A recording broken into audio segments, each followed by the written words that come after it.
Oh my god! Oh my god! You outplayed me more than fucking them!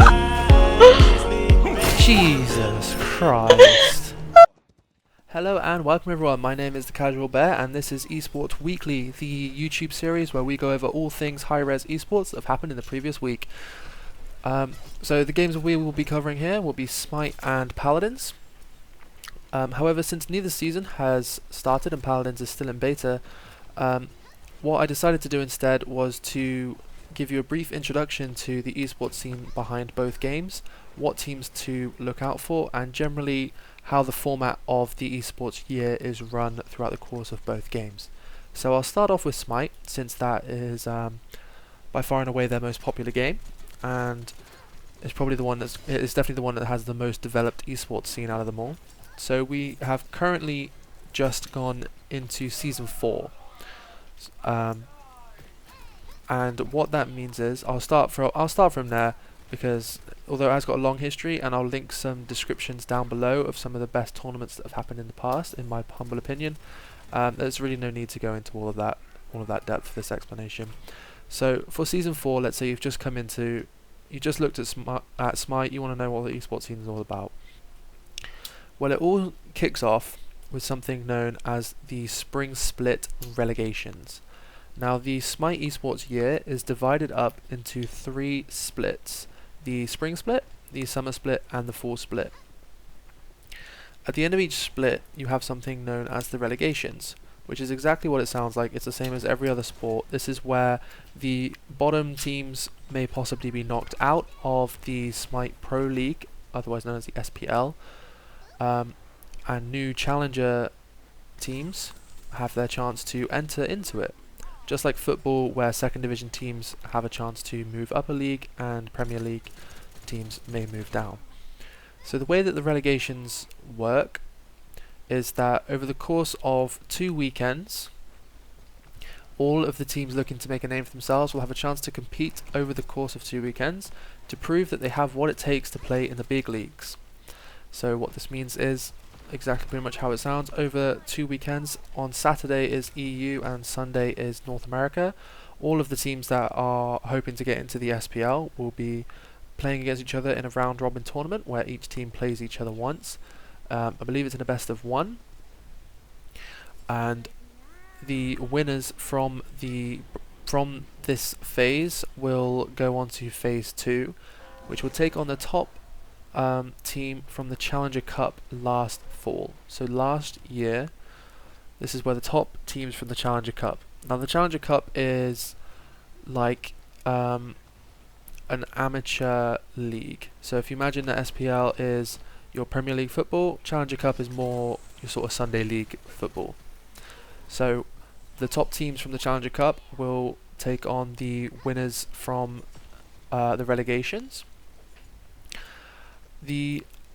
Then you move on to phase 2. This is where the number 1 Challenger Cup team, so the number 1 Sunday League team, to put it in a easier way to understand, per region, so the 2 teams total, will select the 2 open bracket winners, so the 2 winners from the first phase, that it would like to play against in a best of 5 matchup.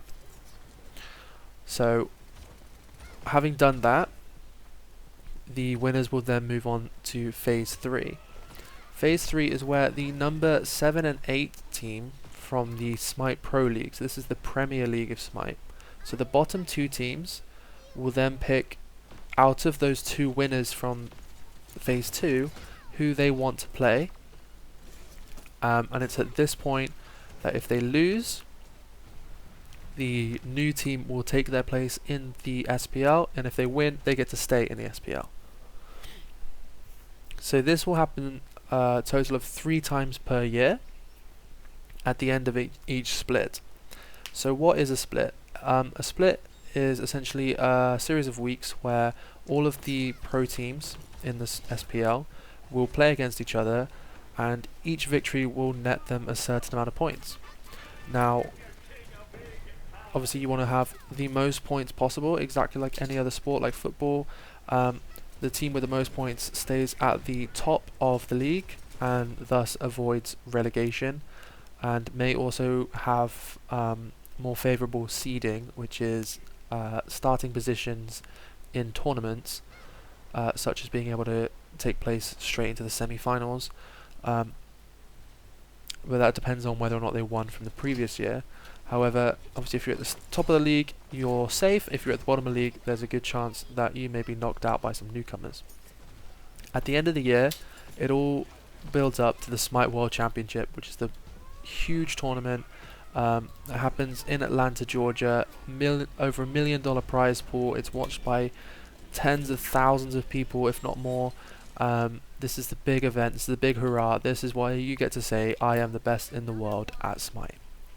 And that's about it for Smite Esports. In terms of teams, if you are European, you may want to watch out for NRG Esports, Sanguine Esports, and my personal favourite team, Team Dignitas. However, Team Dignitas have just been remade, so even though they have some good players, I'm not sure if the synergy between the players will be there. So I don't know, but I'm hoping I'm hoping they'll do well because they're my team. And if you are from North America, you have, I would say, Team Eager, Team Luminosity, I would say, one to watch out for, and Saw Gaming will be probably the ones you want to watch out for the most. And if you do want to catch all things esports, you should follow along at HI-Rez TV on Twitch or Smite Pro on Twitter. Again, they will be in the links down below. So, just to summarize, for all things Smite, you start off with a relegation at the start of each split. The bottom teams in the SPL during that relegation may be knocked out of the Smite Pro League, and new amateur teams may come in. At the end of the year, you have the Smite World Championship, where you get to be crowned King or Queen of Smite. So, moving on to Paladins. Paladins is the hero shooter from HI-Rez. So if you're familiar with Overwatch or Team Fortress 2, it's that sort of thing. So this is still in its open beta, and it hasn't really had like an official season. I think season 1 would probably kick off with the official launch of the game. But that doesn't mean there hasn't been an esports team for it. The esports scene is currently getting underway. They've had a series of very, very popular tournaments with already some great teams distinguishing themselves. You've had the first tournament happened at DreamHack in Sweden, where District 69, the European team, won that one and really showed off what they could do, giving themselves the #1 placing in Europe. And Team Burrito, I believe, came second, where they became #2 in Europe. The next tournament was the invitational tournament, which happens at the HI-Rez Expo in Georgia, Atlanta, where again Team District 69 and Burrito faced off against each other, but this time Team Burrito came out on top to dethrone District 69 as the #1 team in Europe. So that was highly exciting to watch, and I will put a link down to that video in the description, because it is an absolutely incredible game from start to finish. I was on the edge of my seat watching the entire thing from the moment it gets off. It's just non-stop action. I won't go through how the actual game is played. I think this is more just how the general year is run.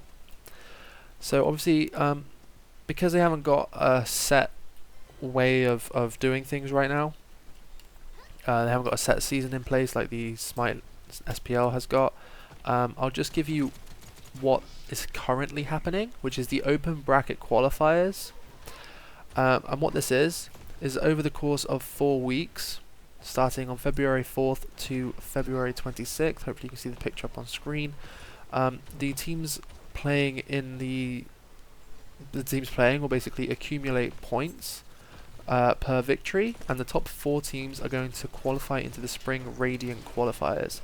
Now, I do believe that anyone is free to open into this tournament. I do believe it's an open tournament, so if you have some friends that you want to be esports stars, and you do like sort of Overwatch or things like that, you should definitely give Paladins a go. Jump on in, and who knows, maybe you can be on the stage winning $1 million. That would sure be nice. That would be awesome. So I'll just leave it at that for now. That's all you kind of need to know. I'll do another video close to the time, towards the end of the month, just explaining what the next part is going to be. So for now, it is just open bracket qualifiers, where pretty much any team is going to go in win as many games as they can, make a name for themselves, and just get the attention. So to kind of set a baseline for who is going to be a pro and who is not. Current teams in EU who have set themselves apart from everyone else.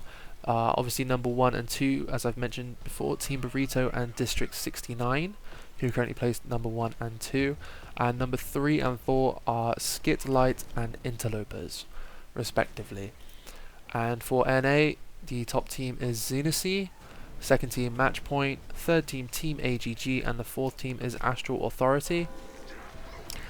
I will put a link to a very helpful website, which is paladinsworld.com, in the description below, along with one for Smite, for the Smite Esports, which is esports.smitegame.com, where you will be able to follow along with all of the teams, all of the leagues, who's been playing who, and who won against what.